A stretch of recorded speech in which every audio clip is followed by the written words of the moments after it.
কবিতা পাখি।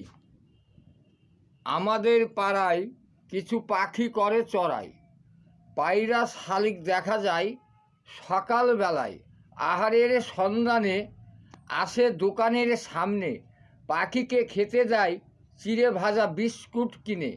উড়ে যায় মাঠে, সারাদিন পোকামাকড় খায় লম্বা ঠুটে, জিভে জিভ খায়, নিজের জীবন বাঁচায়। শালিকের মধ্যে দেখো ভাগ আছে কত, ঠুটলাল চোখলাল সাইজ ছোট। গাং শালিক নামে পরিচয়, পিঠে সাদা দাগ আছে দেখা যায়। তিন শালিকের কথা, ছোট বেটো লম্বা ব্লু রঙের মাথা।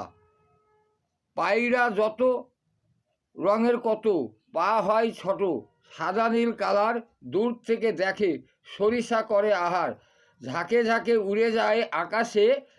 বাড়িতে পোষ মানায় দেখা যায় পাড়াতে, রং বেরঙের পাখি তাদের ডাক হাঁক ভোরবেলায় বেশি শোনা যায়। পাখি উড়ে যায় বালিরঘাট পালপাড়া, নারায়ণের লেখা পাখির ছড়া।